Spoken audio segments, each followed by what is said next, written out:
बोले श्री सद्गुरु देव भगवान की, सच्चे दरबार की, परम पूजनीय गुरुदेव सर्वश्री आशुतोष महाराज जी की। प्रिय गुरु भाइयों एवं गुरु बहनों, आज की इस गुरु गाथा में हम सब भाई बहन मिल करके कुछ याद करेंगे। आप सोच रहे होंगे कि ऐसा क्या है, हम क्या भूल गए हैं।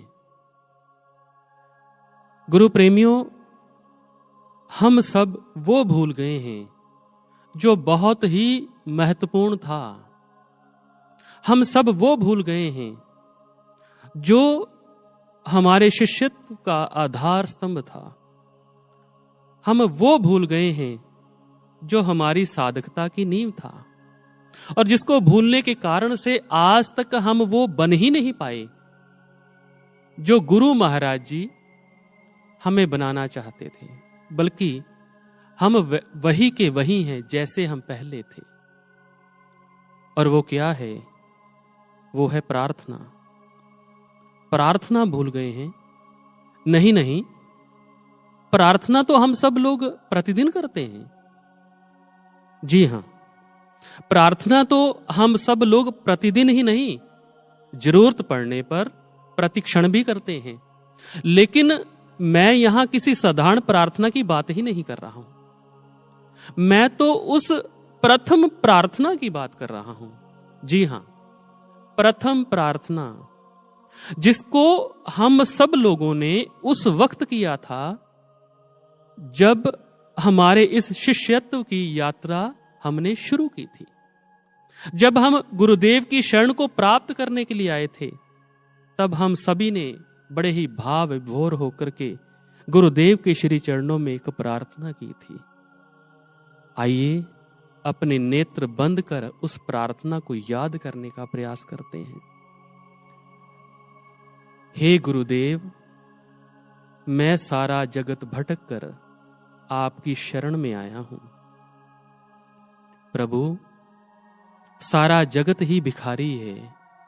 हे गुरुदेव, दाता तो केवल आप ही हैं। हमने इस प्रार्थना को बड़े ही भाव से गुरुदेव के श्री चरणों में रखा था, और गुरु महाराज जी ने भी हमारी इस प्रार्थना को स्वीकार कर अपना सर्वस्व, उस ब्रह्म ज्ञान का महादान हमें दे दिया। जैसे ही हमने गुरुदेव के श्री चरणों में प्रार्थना को रखा, प्रार्थना के माध्यम से हमने अपने अहंकार का विसर्जन किया, हमारे शिष्यत्व की भव्य यात्रा का शुभारंभ हो गया। जो यात्रा एक गुरु का शिष्य बनने से प्रारंभ होती है और एक शिष्य की गुरु की अभिव्यक्ति बनने पर पूर्ण होती है। क्योंकि गुरु महाराज जी कहते हैं, एक आदर्श शिष्य गुरु की ही अभिव्यक्ति होता है। लेकिन अहंकार के विसर्जन से प्रारंभ हुई शिष्यत्व की यह भव्य यात्रा जैसे जैसे आगे बढ़ी, वैसे वैसे यह सुगम और सरल होने की अपेक्षा कठिन होती गई, दुर्गम होती गई। कहां तो गुरु महाराज जी के संग शुरू हुई इस यात्रा के आगे बढ़ने के साथ हमारे मन ने निर्मल होकर के इस पर गुरु का रंग लगना था। कहां तो हमारे मन ने समर्पित होकर के समस्त दुखों से मुक्त होना था। कहां तो हमने वो बनना था जो गुरु महाराज जी हमें बनाना चाहते थे। क्योंकि यह तो साधक से साधु बनने की यात्रा थी, यह तो नर से नारायण होने का सफर था, यह अहंकार के विसर्जन की यात्रा थी। लेकिन जिस अहंकार को हमने गुरु के दाता स्वरूप के समक्ष विसर्जित कर दिया था, समर्पित कर दिया था, उस दाता स्वरूप को भूलने के कारण से समय के साथ इस यात्रा में आगे बढ़ते बढ़ते वही अहंकार अपने नए रूप में हमारे भीतर फिर से पनप उठा, और केवल पनप ही नहीं उठा, बल्कि हमारी समस्त साधना और सेवा की रस को पीता रहा, और हम अभी तक गुरु के रंग से वंचित रह गए। एक बार गुरु महाराज जी अपने साधकों संग विराजमान थे और गुरुदेव ने सभी साधकों को संबोधित करते हुए कहा, अच्छा यह बताओ, मन के समस्त दुखों का मूल कारण क्या है? सभी साधकों ने अपने अपने विचार देने प्रारंभ किए। एक साधक ने कहा, गुरु महाराज जी, हमारी इच्छाएं हमारे दुख का कारण है। एक अन्य साधक ने विचार देते हुए कहा, महाराज जी, हम साधना नहीं करते हैं, यही हमारे दुख का कारण है। एक अन्य साधक ने और विचार देने का प्रयास किया और अंत में सबके विचार सुनने के पश्चात गुरु महाराज जी ने समाधान प्रस्तुत करते हुए कहा, हमारे मन के दुखों का मूल कारण है अहंकार। एक साधक ने कहा, महाराज जी, यह अहंकार किसे कहते हैं? तो सदा की ही भांति गुरु महाराज जी ने अपने विशिष्ट अंदाज में एक ही वाक्य में इसका उत्तर दे दिया। गुरुदेव ने कहा, अहंकार को अंग्रेजी में कहते हैं ego. E for edging, G for God, O for out. Edging God out यानी ईश्वर को बाहर कर देना। यानी अहंकार एक ऐसी दुर्भावना है जिसके पनपने से ईश्वर बाहर चले जाते हैं, क्योंकि जहां पर अहंकार है, जहां पर ईगो है, वहां पर ईश्वर वास करते ही नहीं है। और यह दुर्भावना हमारे समस्त उन साधनों को, जो साधन हम अपने मन को निर्मल करके गुरु चरणों में समर्पित करने के लिए अपनाते हैं, सबको दूषित करके रख देती है। चाहे वह साधन सेवा हो, चाहे साधना हो, चाहे हमारा प्रेम हो, समर्पण हो। एक साधक गुरु को प्रसन्न करने के लिए, गुरु चरणों में समर्पित होने के लिए जिन जिन साधनों का उपयोग करता है, यह दुर्भावना सबको मलिन करके रख देती है, क्योंकि मैल से कभी मैल साफ होता ही नहीं।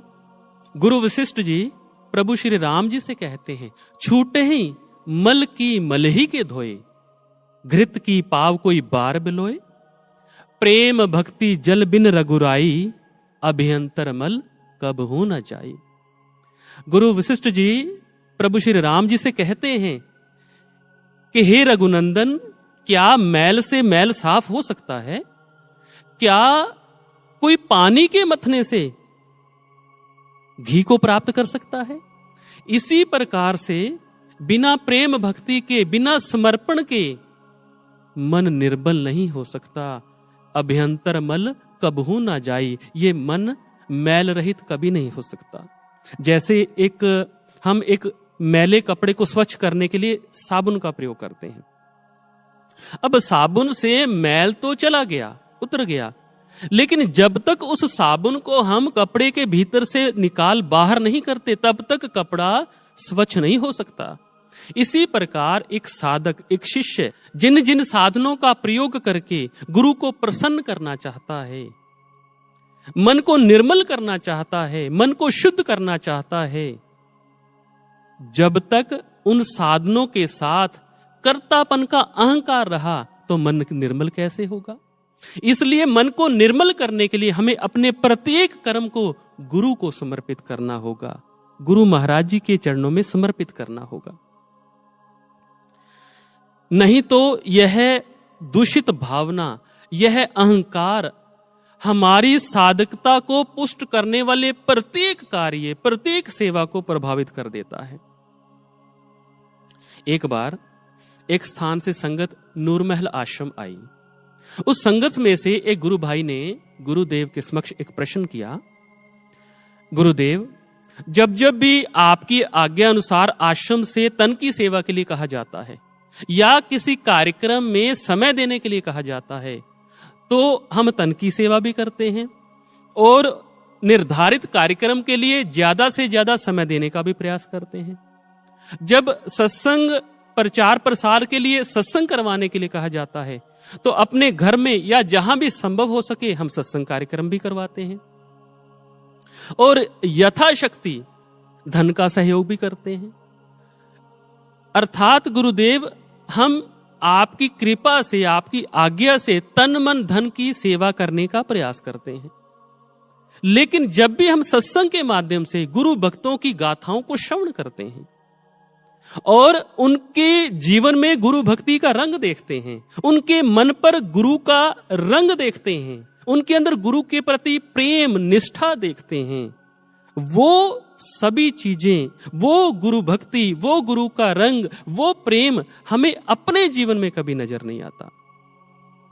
आखिर ऐसा क्यों?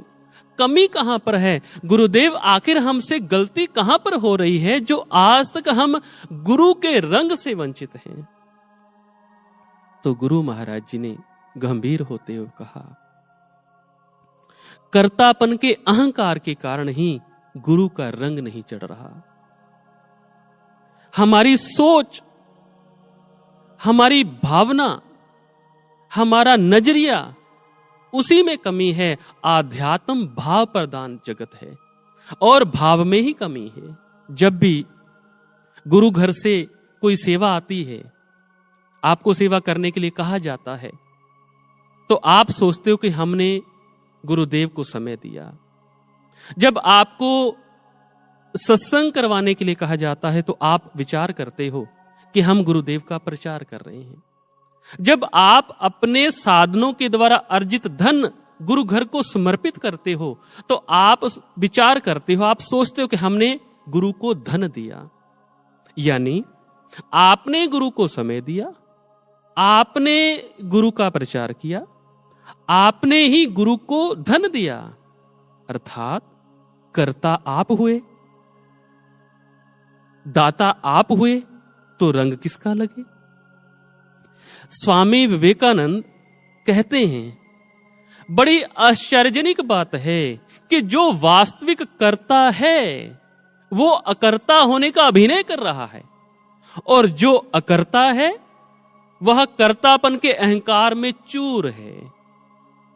अहंकार से व्यक्ति अपने संचय को, अपनी संपन्नता को ही अपने अहंकार का पोषक बना लेता है, और जैसे जैसे उसकी समृद्धि बढ़ती है, संपन्नता बढ़ती है, वैसे वैसे अहंकार और मजबूत होता चला जाता है। वह अहंकार, वह ईगो उसके मार्ग की बाधा बन के खड़ी हो जाती है और उसकी आत्मा गुरु भक्ति के रंग में रंगी ही नहीं जाती है।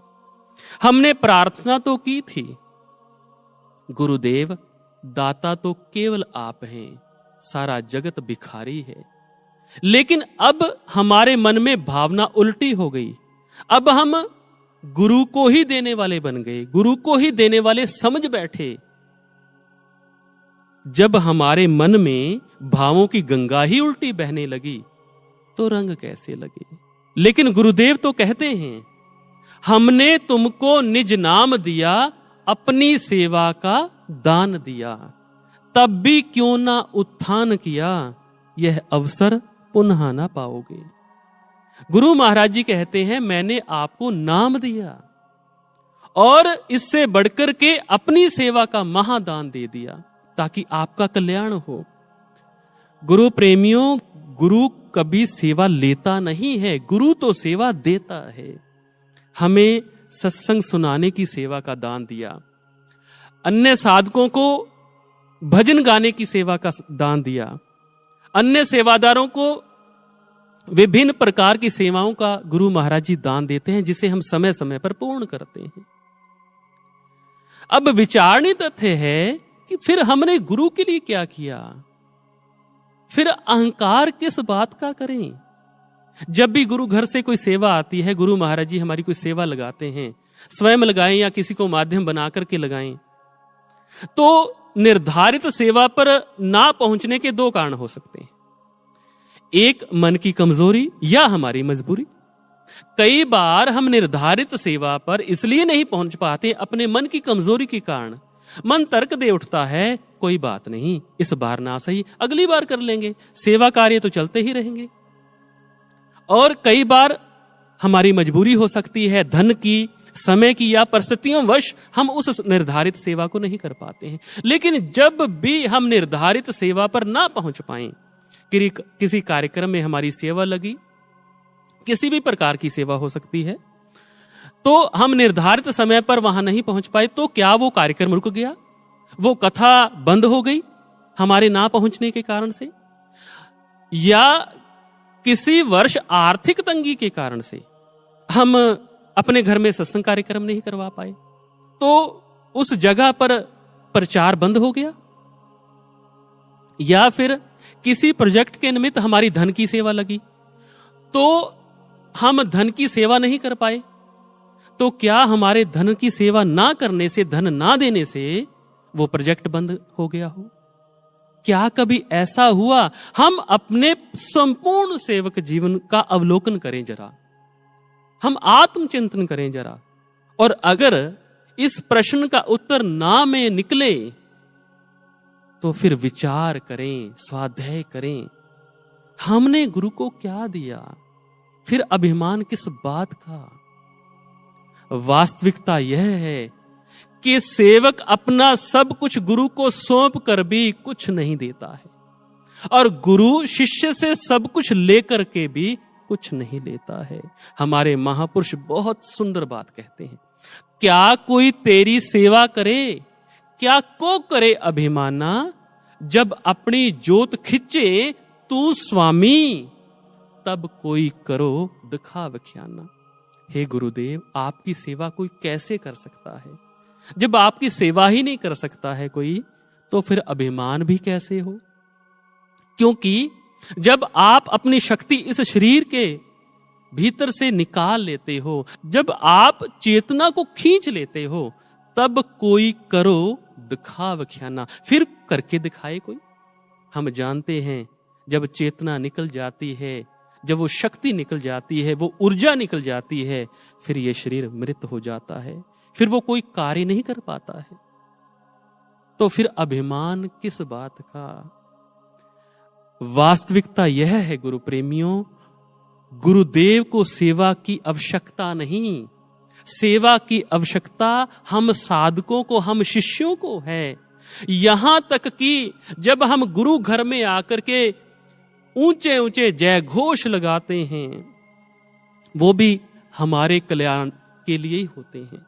हम अक्सर जब आश्रम में आते हैं तो जय श्री राम या श्री सद्गुरु देव भगवान की जय, ऐसे ऊंचे ऊंचे जय घोष की गूंज हम सुनते हैं। लेकिन यह जय घोष किसके लिए? प्रभु तो सदैव से विजयी है। यह जय घोष भी हम साधकों के लिए हैं, ताकि गुरुदेव के जय घोष से हमारे भीतर की दिव्यता की, हमारी पशुता पर विजय हो सके। इसलिए हम जय घोष लगाते हैं, उनको इसकी भी जरूरत नहीं है।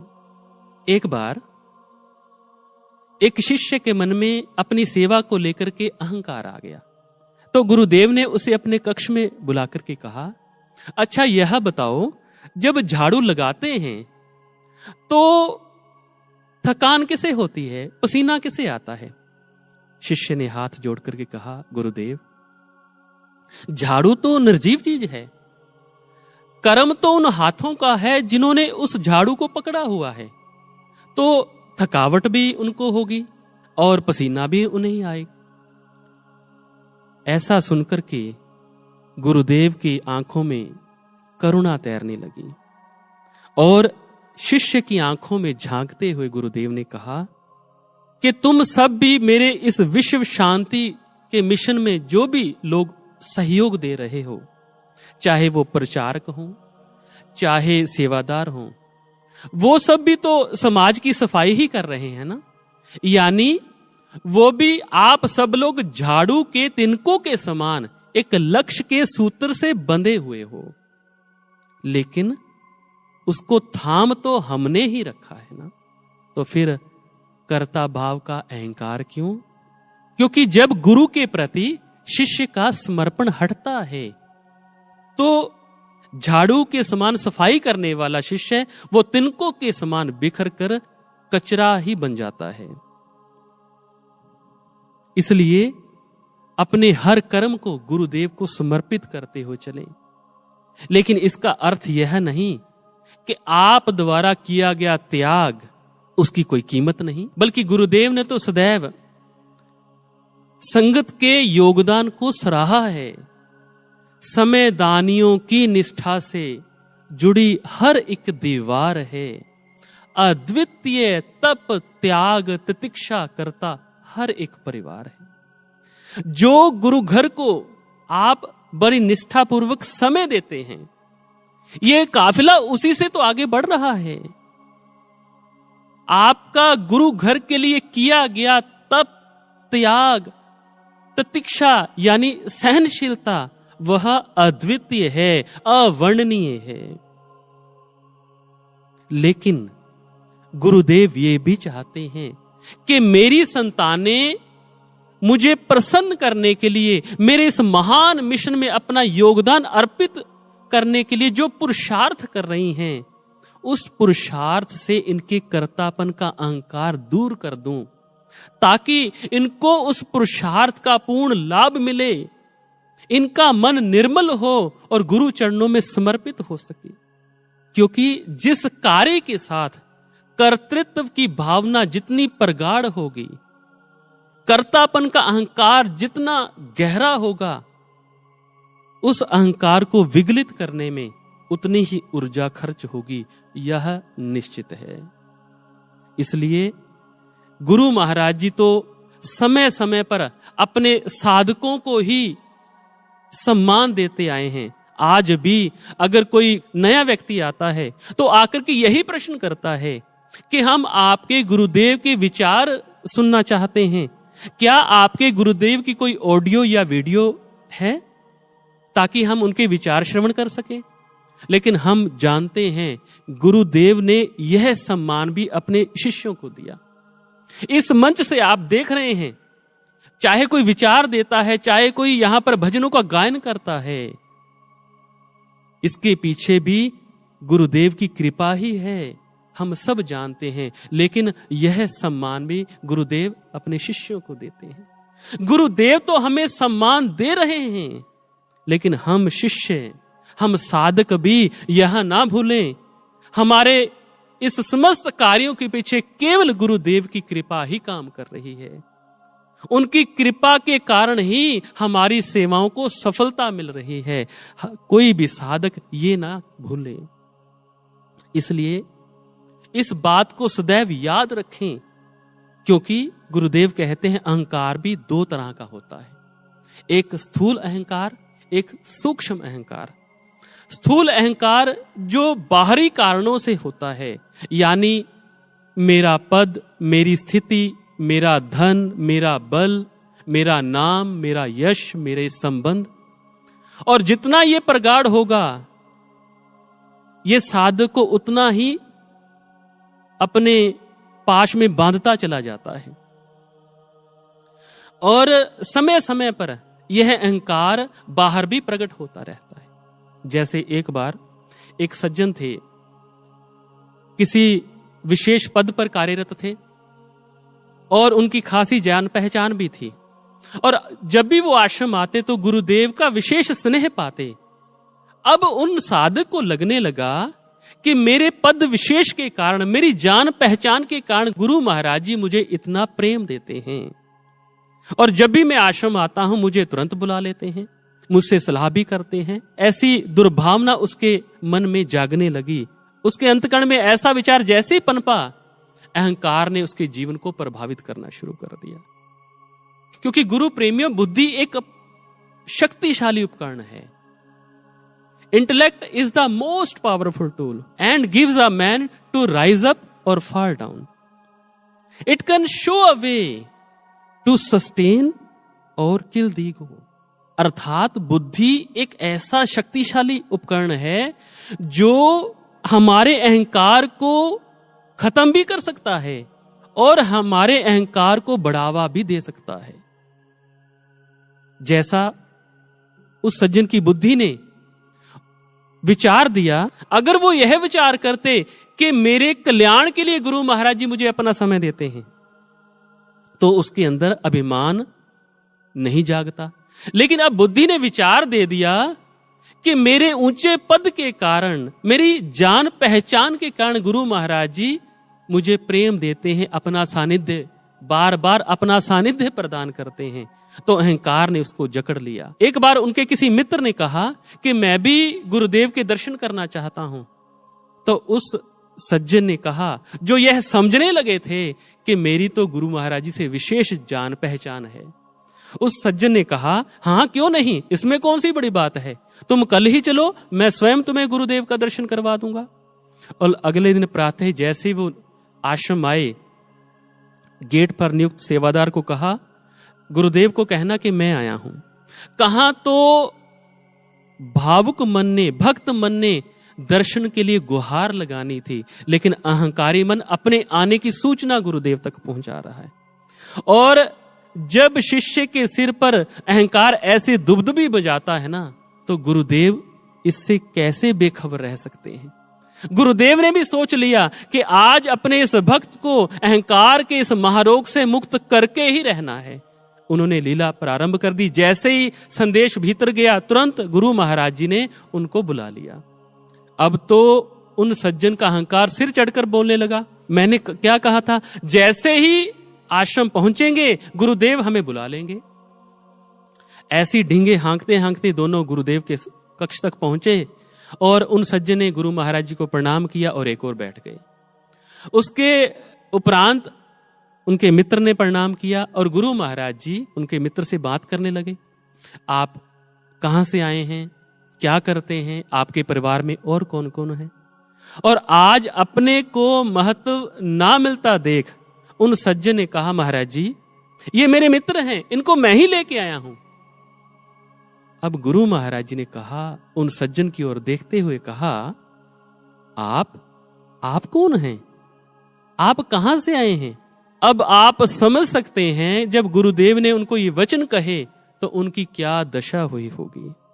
वो सक पका गए, गर्दन झुक गई, क्योंकि गुरुदेव के वचनों रूपी अमोघ बाण ने शिष्य के अंतकरण को बींध दिया था और अब वो दर्द से कराह रहा था। गुरु प्रेमियों, जब गुरु चोट करता है तो बहुत दर्द होता है। शिष्य रोता है और उसके सिर पर चढ़कर बोलने वाला अहंकार उसके हृदय का दर्द और आंख का आंसू बनकर निकलता है। एक बार एक शिष्य ने गुरु से कहा, गुरुदेव आप कभी कभी ऐसी लीला क्यों करते हैं जिससे हमारा मन बहुत व्याकुल हो जाता है, हमें बहुत दर्द होता है, हम बड़े व्यथित होते हैं। तो गुरुदेव ने भी हंसकर कहा, तुम्हारे कल्याण के लिए वत्स, मैं नहीं चाहता कि मेरे शिष्य का कोई अंग रुग्ण रह जाए, इसलिए तुम्हारे उन रुग्ण अंगों के उपचार के लिए ही मैं कठोर होता हूं, मैं निष्ठुर बनता हूं। यह सब तुम्हारे कल्याण के लिए है वत्स, इसलिए मैं कठोर हो जाता हूं। इस प्रकार से जो स्थूल अहंकार है वो समय समय पर अपने आप को प्रकट करता रहता है, लेकिन दूसरा है सूक्ष्म अहंकार, जो साधारणतः किसी साधक को पता ही नहीं चल पाता है। साधक यह जान ही नहीं पाता है कि उसे उसके मन में किसी कोने में सूक्ष्म अहंकार रूपी सर्प छिपा बैठा है। यह गुरुदेव ही हैं जो उस सूक्ष्म अहंकार को जान पाते हैं और वही अपनी कृपा से सूक्ष्म स्तर पर जाकर के शिष्य के अहंकार का मर्दन करते हैं। एक बार एक साधक जब अन्य साधकों को विषय विकारों से प्रभावित होते देखता तो उसके मन में अक्सर ये विचार आते कि ऐसा नहीं होना चाहिए, हम सब तो सत्य पथ के साधक हैं, हमें अपने मन पर अंकुश लगा करके रखना चाहिए। यहां तक तो उसके विचार अच्छे थे, ठीक थे, साधक को होना भी ऐसा ही चाहिए। और उसकी इसी सोच के कारण उसको गुरुदेव का भरपूर प्रेम मिलता। लेकिन गुरु का प्रेम मिलने के बाद साधक उसे कैसे ग्रहण करता है, उसकी इस ग्रहणशीलता पर, उसके इसी नजरिए पर निर्भर करता है कि उसका पतन होगा या उसका उत्थान होगा। एक बार एक शिष्य को समझाते हुए गुरु महाराज जी ने कहा, गुरु का प्रेम प्राप्त करके तो शिष्य को और विनम्र हो जाना चाहिए, पर वास्तव में मेरे प्रेम को प्राप्त करके लोगों को यही लगने लगता है कि हमारी गाड़ी इस रास्ते पर ठीक चल रही है, इसलिए गुरुदेव प्रसन्न हैं, इसलिए वो अहंकार से भर जाते हैं और स्वाध्याय बंद कर देते हैं। कहां तो गुरु का प्रेम और अधिक मिटने के लिए, खाक होने के लिए प्रेरित करता है, स्वाध्याय के दरवाजे खोलता है, अपनी कमियों से रूबरू कराता है ताकि शिष्य उन्हें दूर कर सके। लेकिन ऐसा नहीं होता है। अब उन साधक शिष्य के साथ भी ऐसा ही हुआ। गुरु के प्रेम को प्राप्त तो किया, लेकिन अब मन में विचार करते करते वो एक कदम आगे बढ़ गए। उनके मन में यह विचार आने लगा कि चाहे कोई भी शिष्य इन विषय विकारों से प्रभावित क्यों ना हो, लेकिन मुझे ये विषय विकार कभी भी प्रभावित नहीं कर सकते। मेरा मन इनसे कभी भी विचलित नहीं हो सकता।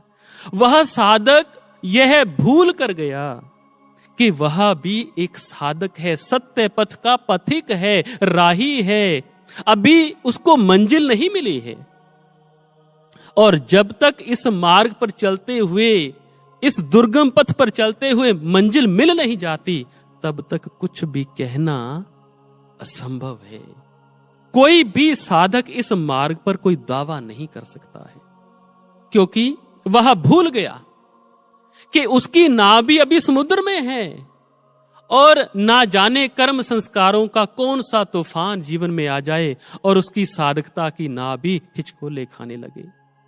समय आया, कर्म संस्कारों की ऐसी आंधी उसके जीवन में चली कि उसका मन भी, उस साधक का मन भी विषय विकारों से प्रभावित हो गया। जब मन प्रभावित हुआ तो अंतर द्वंद चला, मन में पश्चाताप हुआ, गुरुदेव के सामने प्रार्थना समर्पित हुई कि महाराज जी, गुरुदेव मेरे साथ ऐसा कैसे हो गया महाराज जी।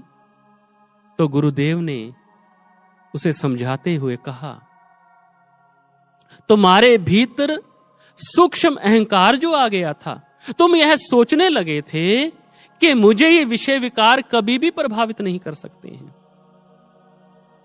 जबकि इनसे, इन विषय विकारों से तो केवल गुरु सत्ता ही अछूती रह सकती है, साधक नहीं।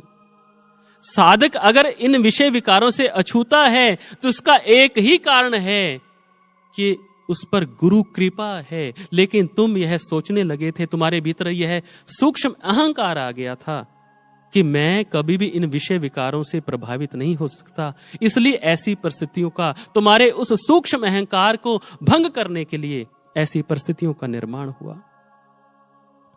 गुरु प्रिय साधकों, यह अहंकार हमारी नस नस में इस प्रकार से रच बस चुका है कि इसका त्याग इतना सहज नहीं है। यह एक गंभीर समस्या है। कई बार तो दृढ़ निश्चय साधक भी अहंकार के पाश से बच नहीं पाते हैं, अनजाने में ही वो इसका शिकार हो जाते हैं। और फिर कमजोर साधकों की तो बात ही क्या, उनको तो कुछ भी करो उनके मन में अहंकार आ जाता है। थोड़ा सा सत्संग सुनाया, उनके विचारों को श्रवण कर कोई व्यक्ति प्रभावित हुआ तो अहंकार आ जाता है। जरा सी अधिक सेवा कर ली तो अहम भाव ने जकड़ लिया, या फिर किसी ने प्रशंसा के दो शब्द कह दिए तो अहम से भर जाते हैं। साधकों के ना चाहते हुए भी यह अहम उनके हृदय में आसन जमा लेता है। तो क्या किया जाए, ऐसे में क्या किया जाए? यही प्रश्न एक साधक ने गुरुदेव के समक्ष रखा। महाराज जी, यह अहंकार तो इतना सूक्ष्म और बलशाली है, मैं नहीं भी चाहता तो भी आ जाता है, तो गुरुदेव क्या किया जाए? तो गुरु महाराज जी ने कहा, साधक को सदैव सजग रहना चाहिए। जब भी अहंकार आए तो स्वाध्याय करना चाहिए, गुरु चरणों में प्रार्थना अर्पित करनी चाहिए। गुरुदेव ने इन आसान से शब्दों के द्वारा अहंकार जैसे महाशत्रु को पराजित करने का कितना सटीक सूत्र बताया है। गुरुदेव ने कहा कि जब भी अहंकार भीतर से जोर मारे तो सर्वप्रथम स्वाध्याय करो, आत्मनिरीक्षण करो, इंट्रोस्पेक्शन करो।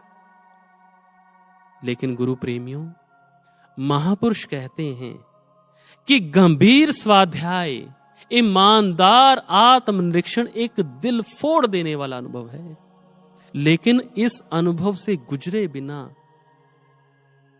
कोई सच्चा साधक बन ही नहीं सकता है। इस साधन का प्रयोग किए बिना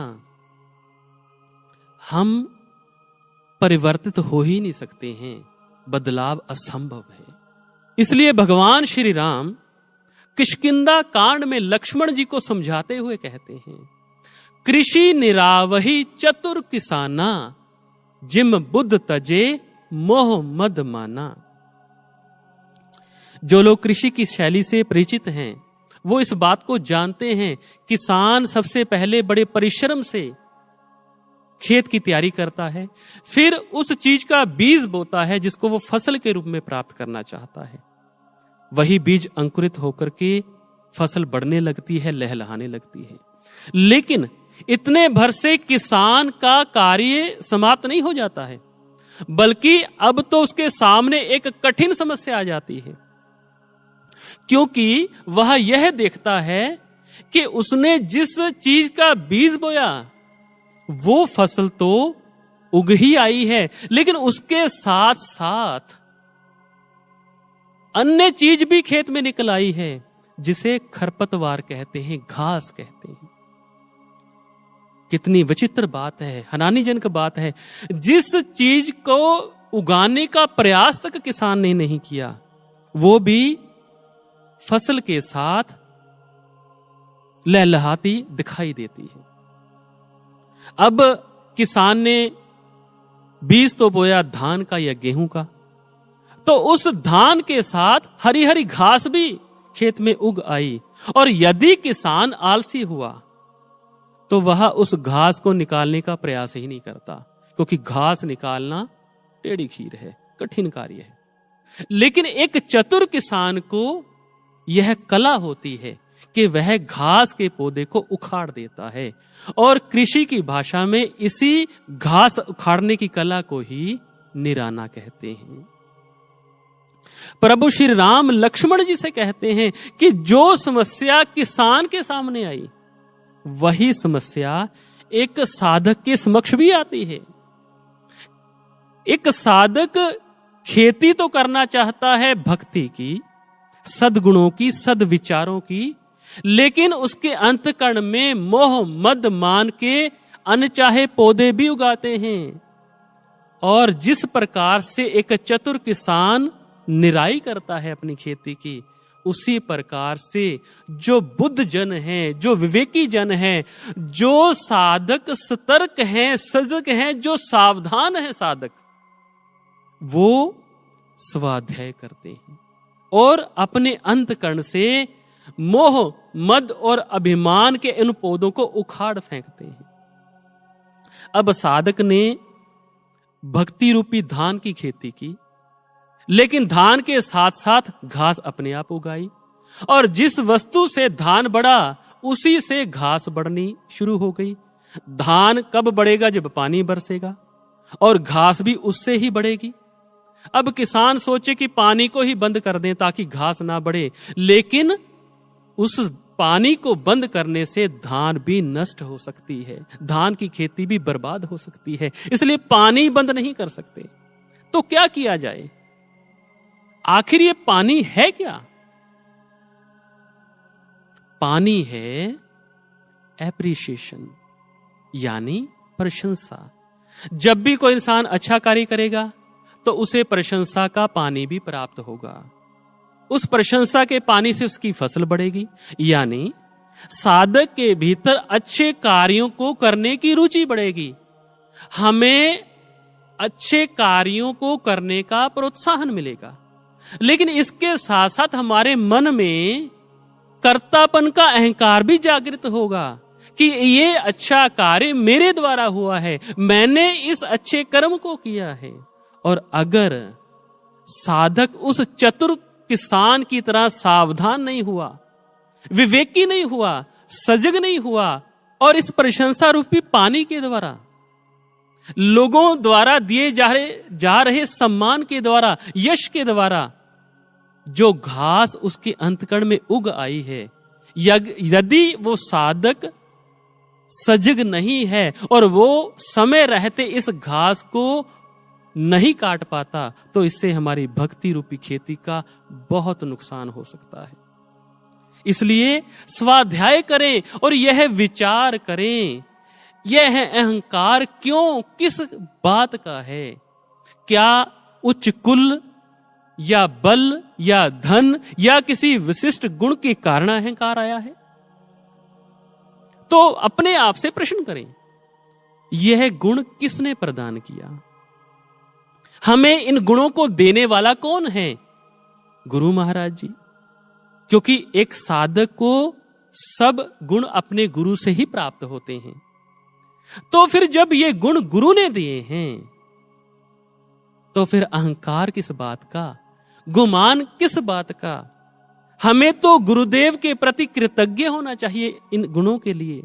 और यदि अहंकार आए सेवा कार्य को करने से, तो फिर प्रश्न करें स्वयं से, किसकी प्रेरणा से, किसके सामर्थ्य से, किसकी कृपा से यह सेवा कार्य संपन्न हुआ? मन को डांटें, फटकारें और स्वाध्याय करें। हम तो केवल निमित्त हैं, वास्तविक कर्ता तो गुरु ही है। अपने हर गुण को, अपने हर कार्य को गुरु को समर्पित करें, तभी यह अहंकार जाएगा। और स्वाध्याय के साथ साथ गुरु महाराज जी कहते हैं कि प्रार्थना करना भी एक साधक के लिए अति आवश्यक है। और वास्तव में तो जब हम गुरु चरणों में भाव विभोर होकर के आर्त भाव से प्रार्थना करते हैं, तभी एक साधक अहंकार के इस महारोग से बच पाता है। इसलिए जब भी अहंकार आए तो सच्चे प्रार्थी बन जाएं। एक बार एक साधक ने गुरु महाराज जी से प्रश्न किया, गुरु महाराज जी, मैं कई वर्षों से सेवा कर रहा हूं और पहले तो सेवा बड़ी आसानी से हो जाती थी, कब सेवा शुरू हुई कब खत्म हुई पता ही नहीं चलता था। लेकिन गुरुदेव, आजकल सेवा करते हुए बड़ी दिक्कतें आती हैं महाराज जी, बड़ी परेशानियों का सामना करना पड़ता है। कारण क्या है महाराज जी? तो गुरुदेव ने कहा, अब तुम अपने आप को बड़ा समझने लगे हो। पहले तो तुम बालक की न्याय स्वयं को अकर्ता, अबोध समझ करके सेवा करते थे, लेकिन अब तुम स्वयं को बड़ा समझने लगे हो। तुम्हें लगता है कि मुझे सेवा करने की समर्था आ गई है, तुम्हें लगता है कि तुम सेवा के अभ्यस्त हो चले हो, अब तुम्हें किसी सहारे की आवश्यकता नहीं है। इस मैं में गुरु कहीं बहुत पीछे छूट गया। और जब गुरु पीछे छूट गया तो कृपा कैसे होगी? जब कृपा नहीं होगी तो सेवा में परेशानी तो आएगी आएगी, दिक्कतें तो आएंगी। इसलिए जब भी सेवा कार्य में दिक्कतें आएं तो समझ लेना चाहिए गुरु से कनेक्शन टूट गया है। तो सब छोड़ करके गुरु के चरणों में प्रार्थना करें, गुरु से संपर्क स्थापित करें। और जैसे ही गुरु से संपर्क स्थापित होगा तो फिर सेवा कार्य में कोई दिक्कत नहीं आएगी। सभी समस्याओं का समाधान गुरुदेव की कृपा से मिलता चला जाएगा। इसलिए गुरु प्रेमियों, इसी कारण से जब हमने प्रथम प्रार्थना की थी गुरु महाराज जी के श्री चरणों में, और उससे हमें इस ज्ञान का महादान प्राप्त हुआ था, लेकिन समय के साथ साथ शिष्यत्व की इस यात्रा में भक्ति पथ पर चलते हुए हम गुरु के उस दाता स्वरूप को भूल गए। लेकिन गुरु महाराज जी जानते हैं कि मेरी संतानों को इस भक्ति के पथ पर चलते हुए पग पग पर अहंकार से सामना करना पड़ेगा। और तब तो इनको गुरु के चरणों में आर्त भाव से विनती करनी होगी, ताकि गुरु का दाता स्वरूप मेरे शिष्य की धमनियों में रक्त की तरह बहने लगे और मेरे शिष्यों में अभिमान की एक बूंद भी शेष ना रहे।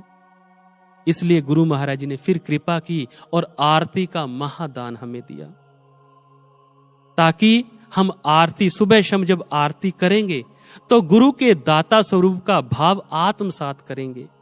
लेकिन हम सभी साधकों ने अपनी पहले वाली गलती को फिर से दोहरा दिया और हम सुबह शाम की जाने वाली आरती को भी यंत्रवत गाते रहे। आइए सुने गुरु के दाता स्वरूप को स्मरण कराती वो आरती की पंक्तियां कौन सी हैं।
शरणागत हम सब हैं तिहारी, तुम दाता हो हम हैं भिखारी।